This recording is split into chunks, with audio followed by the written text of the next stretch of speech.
আমি রাস্তা জিজ্ঞেস করার জন্য একজন পথচারীকে থামালাম, কিন্তু পরে বুঝলাম তারা সবাই আসলে পুতুল। হঠাৎ করে একটি বিশাল ছায়া দেখা গেল। আমি দাঁড়িয়ে তাকাতেই দেখি একজন বিশাল আকারের মেয়ে। ভয় পেয়ে আমি দৌড়ে পালাতে শুরু করলাম এবং একটি ছোট নৌকায় লুকালাম, কিন্তু সেই দানব মেয়ে সহজেই নৌকাটি তুলে নিল। সে আমাকে একটি বিশাল রাজ্যের প্রাসাদে নিয়ে গেল এবং রাজাকে উপহার হিসেবে দিয়ে দিল। অবাক করার মতো ব্যাপার, সেখানে আমি আমার স্ত্রীকে দেখতে পেলাম, কিন্তু রাজা তাকে ধরে ফেলল এবং তার পোশাক কুমির ছেড়ে দিল। সে বলল আমাকে কুমিরের সাথে লড়তে হবে, না হলে আমার স্ত্রীকে মেরে ফেলবে। আমার আর কোনো উপায় ছিল না, তাই আমাকে লড়াই করতে হলো। কিন্তু সেই বিশাল কুমিরের সামনে আমি কয়েক সেকেন্ডেই হেরে গেলাম। ঠিক তখনই সেই দানব মেয়ে এসে আমাকে এবং আমার স্ত্রীকে বাঁচিয়ে নিয়ে গেল নিরাপদ জায়গায়। রাজা আমাদের খুঁজে বের করার আদেশ দিল। আমরা দ্রুত পালাতে গিয়ে সমুদ্রে পড়ে গেলাম। সৈন্যরা আমাদের ধরার প্রস্তুতি নিতে লাগলো। দানব মেয়েটি আমাদের একটি বাঁশের ঝুড়িতে রেখে সমুদ্রে ভাসিয়ে দিল। রাজা রেগে গিয়ে সেই ঝুড়ির থেকে পাথর ছুঁড়তে লাগলো। আমি ঝুড়ি থেকে পড়ে গেলাম এবং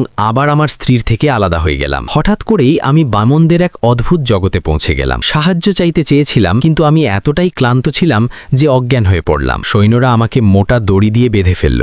আমি নড়াচড়াও করতে পারছিলাম না। রাজা একটি উঁচু মঞ্চে উঠল, কিন্তু ভয় পেয়ে নিচে পড়ে গেল। এরপর সে সৈন্যদের তীরধনুক প্রস্তুত করতে বলল। ঠিক তখনই আকাশে কালো মেঘ জমে গেল এবং প্রবল বৃষ্টি শুরু হলো। আমি গভীর শ্বাস নিয়ে ফু দিলাম, আর আশ্চর্যজনকভাবে মেঘ সরে গিয়ে আবার সূর্য বেরিয়ে এলো। রাজা হতবাক হয়ে গেল। সে সঙ্গে সঙ্গে সৈন্যদের আমাকে ছেড়ে দিতে বলল এবং আমার জন্য এক বিশাল ভোজের আয়োজন করল। এতে পুরো রাজ্যের প্রায় সব খাবারই শেষ হয়ে গেল। আমি ধীরে ধীরে আমার টুপি খুললাম।